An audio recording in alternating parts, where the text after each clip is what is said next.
आज बहुत सफल, ना केवल सफल बल्कि बहुत जोश और जज्बे से लबरेज नौजवानों की एक बहुत बड़ी भीड़ पानीपत की यहाँ पर एकत्रित हुई शगुन गार्डन में। युवा योद्धा जिला सम्मेलन ना केवल जेजेपी के लिए कामयाबी है बल्कि जन विरोधी, युवा विरोधी नायब सिंह सैनी जी की जो सरकार है उसके लिए चेतावनी है कि प्रदेश की जो युवा पीढ़ी है आज वो अपने मुद्दों के साथ साथ, चाहे HPSC का मुद्दा हो, HTET का मुद्दा हो, बेरोजगारी का मुद्दा हो, नौकरियों का मुद्दा हो,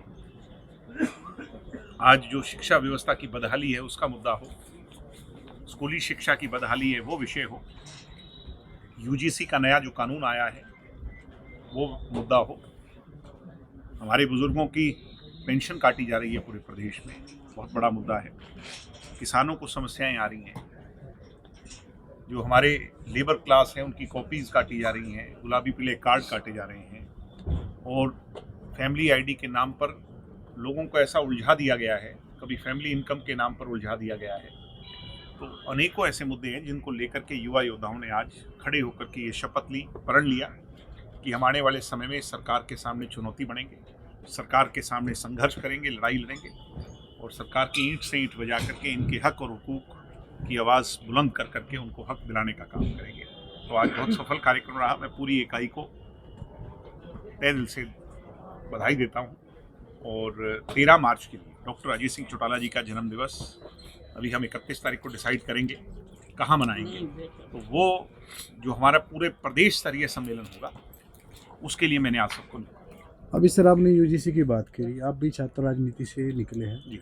तो वहाँ होता है इस तरह का भेदभाव? आपके आसपास भी आपने जो माहौल देखा और इस नए बिल को लेकर क्या कहना चाहोगे आप? मैं ये मानता हूँ कि ये कॉन्फ्लिक्ट ऑफ इंटरेस्ट की बात है, कॉन्फ्लिक्ट ऑफ जो हमारा कॉन्स्टिट्यूशन है, जो बाबा साहब भीमराव अंबेडकर जी की सोच है, उसने जो हमें मूल्य सिखाए हैं, जो हमें अपने फंडामेंटल अधिकार दिए हैं, जो हमारा दायित्व बना है, उसके साथ इन लोगों ने खिलवाड़ करने का एक प्रयास किया है। जो काम पुलिसिया तंत्र का है, अगर कहीं इनजस्टिस हो रहा है तो उसके खिलाफ आवाज़ उठाना वो आपका अधिकार है और उस पर कार्रवाई करना पुलिस की जिम्मेवारी है। एक ऐसा कानून UGC के अंदर ला करके आपने मतभेद और एक दरार, जातिगत आधार पर जातियों के बीच में खाई पैदा करने का प्रयास किया है। जो एक तरफ बात करते हैं हिंदू एक, राष्ट्र एक, और कभी कहते हैं वो पाकिस्तान और अफगानिस्तान और नेपाल सबको जोड़ लेंगे तो वो कौन सा राष्ट्र बन जाएगा, इसकी ये चर्चा करते हैं, हिंदू राष्ट्र बन जाएगा और संपूर्ण वो हो जाएगा। एक तरफ तो आप जोड़ने की बात करते हो, वहीं आप उसी हिंदू समाज के अंदर या समाज के अंदर दरार पैदा कर करके उसकी नई पीढ़ी को बांटने का प्रयास कर रहे हैं। तो मैं इसको प्रोग्रेसिव नहीं मानता, मैं इसको पीछे खींचने का कदम मानता हूँ।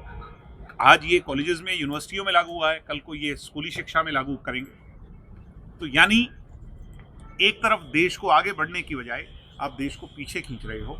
इस पर समाज को भी सोचना होगा, देश को भी सोचना होगा और सरकार को ये रोल बैक करना ही पड़ेगा, आज नहीं तो अन्यथा कल करना पड़ेगा। इस तरह के कानून जोड़ नहीं सकते। चौधरी देवीलाल की जो नीति थी, सबको एक माला में मोतियों को पिरोना, ये उन मोतियों को तोड़ने के बराबर है। और भाई सर, आज जिला परिषद का चुनाव था और ना तो पार्षद पहुंचे ना अधिकारीगण पहुंचे, क्या मानते हैं सरकार की मिलीभगत से कैंसिल करवाया गया कैसे? मैं जानता ही नहीं कि यहाँ का, मेरी नॉलेज में नहीं है जिला परिषद का मामला। अगर ऐसी बात है तो ये तीसरी बार जिला परिषद तो मेन इकाई है जिसकी बदौलत गांव में विकास होगा। जब उसका ही चुनाव संपन्न नहीं हो पा रहा तो ये आपके और हमारे जो जिला पानीपत के लोगों के लिए बहुत चिंता का विषय है। जब भी आप लोगों को बयान आता है आपका या फिर दुष्यंत साहब का बयान आता है तो शिक्षा मंत्री बोलते हैं कि भाई छाछ तो बोले, छलनी भी बोल रहा है, तो क्या कहना चाहोगे सर इस पे? बार बार कई बार शिक्षा मंत्री जी का मैं वैसे तो आदर करता हूँ, मगर कई बार आदमी को अपनी हैसियत अनुरूप बयान देना चाहिए। उन्होंने जो बयान दिया, अगर वो कहते हैं ना कि जिसके खुद का घर शीशे का हो तो दूसरों पर पत्थर नहीं फेंकना चाहिए। आज उनके यहाँ की जो शिक्षा व्यवस्था है उसका अगर मैं मुजाहिरा आप लोगों के सामने रखूं तो मतलोडा के अंदर 35 गांव के अंदर जो सरकारी स्कूल हैं, एक भी ग्रांट जब से ये मंत्री हैं एक भी ग्रांट नहीं दी गई है। पानीपत, समालखा, इसराना, बापोली, सनौली, पानीपत शहर में लगभग 125 सरकारी स्कूल हैं जिसमें 6 साल से एक भी ग्रांट नहीं आई है। ये मंत्री हैं उस विभाग के। ऐसे ही इनका पूरा लेखा जोखा और इनके खुद के गांव की भी बात में करूँ, उसकी भी व्यवस्था यही है। आज हालात ये हैं कि यहाँ पर स्कूल को डेवलपमेंट के नाम पर बंद कर करके तोड़ दिया जाता है और ये वादा करते हैं कि मैं नए स्कूल उसकी जगह बनाऊंगा, शिक्षा व्यवस्था को सुधारूंगा, और होता उसके विपरीत है। तो इसलिए अपने अंदर झांक करके, सोच करके, अपनी हैसियत अनुरूप बोलना चाहिए आदमी को। कई बार जो कुर्सी का अहंकार है वो सिर चढ़ करके बोलने लगता है। तो ये तो सब मोदी के नाम पर जीते बेचारे लोग हैं, इनका खुद का कोई आधार नहीं है। तो इसलिए मैं तो कहूँगा कि आप अपने दिग्विजय पर या जेजेपी पर या विरोधी नेताओं पर बोलने से अच्छा है, छाछ और छालनी का अंतर देखने से अच्छा है कि पानीपत की जनता को, आप मंत्री हैं जिले के, आप इस इलाके की बेटरमेंट कर करके दिखाइए कि मैंने ये फ़र्क डाला इलाके में, तब हम भी अप्रिशिएट करेंगे, आप भी अप्रिशिएट करेंगे। इसलिए मेरा तो, वो मेरे से बड़े हैं मगर फिर भी मैं उन्हें एक जिम्मेवार नागरिक होने के नाते ये मेरा दायित्व है कि मैं उन्हें उनका आईना दिखाऊं। छात्र राजनीति की बात हो रही, सिर्फ छात्र संघ चुनाव पर हम पूरे प्रदेश का 6 तारीख से मैं दौरा करना, जो हरियाणा की 23 यूनिवर्सिटीज़ हैं, प्रोमिनेंट यूनिवर्सिटीज़, उनका मैं 6 फरवरी से दौरा करना युवा योद्धा कार्यक्रम के साथ शुरू कर रहा हूँ। और सभी यूनिवर्सिटीज़ में जा कर के जो समान विचारधारा के लोग हैं उन्हें लामबंद करेंगे। एक दिन में आंदोलन खड़े नहीं होते। जब मैंने आंदोलन किया था, भूख हड़ताल की थी और यूनिवर्सिटियों में हमने इस बात पर सरकार को मजबूर कर दिया था कि सरकार को नोटिफिकेशन लानी पड़ी थी, मगर उसके बाद कोरोना काल आया, किसान आंदोलन आया, ऑनलाइन क्लासेस चलती रही।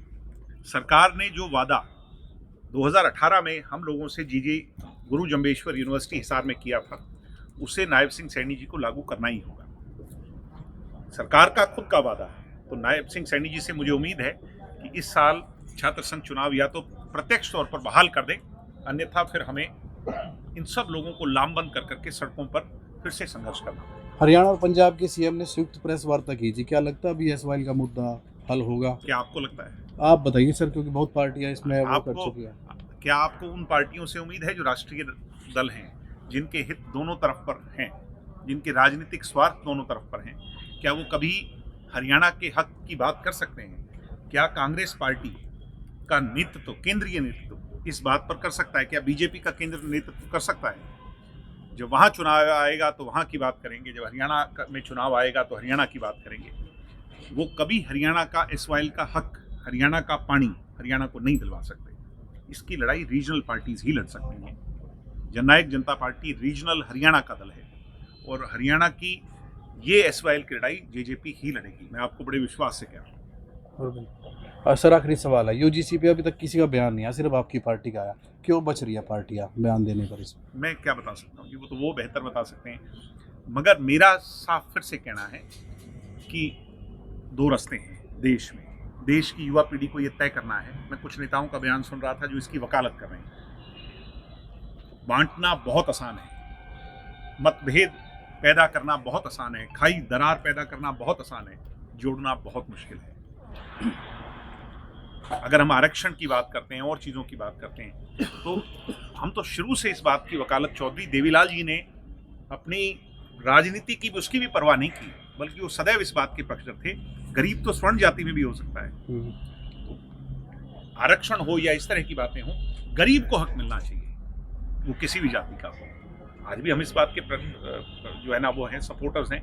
ऐसे ही यूजीसी का जो लॉ लाया गया, क्या मैं मेरी नई पीढ़ी को, हरियाणा में 36 जात बस्ती हैं, जो वो कॉलेज में पढ़ने जाएंगी, क्या उनके बीच में मैं ये सोच देखना चाहता हूँ? तो ये मेरी गलती होगी। मन में तो आप भी नहीं चाहते, आप कह नहीं सकते, हम कह रहे हैं। जो लोग नहीं कह रहे हैं उनकी राजनीतिक लिमिटेशन होंगी, मगर मैं मानता हूँ कि सच को सच कहना चाहिए, अन्यथा हम गुलाम होंगे। मैं तो सच को सच ही कहूँगा। एक आखिरी सवाल ये है कि सर आपने बोला है सॉइल का पानी जेजेपीए लेके आ सकती है, आपके चाचा अभय चौटाला कह रहे हैं कि एक दिन में पानी ला दूंगा, रोड जाम कर दूंगा। वो तो ऐसा है ना कि कहना बहुत आसान होता है, जबान के आगे खाली मैदान है, कुछ भी कहे जाओ। और ऐसे एसवाइएल का पानी नहीं आएगा। एसवाइएल का पानी तो तब आएगा जब रीजनल पार्टी जननायक जनता पार्टी की सरकार हरियाणा प्रदेश में होगी और प्रदेश का मुखिया उसका रूट तय करेगा, कानून तय करेगा, विधानसभा तय करेगी, किसी के कहने मात्र से कुछ नहीं। ठीक है सर, थैंक यू सर।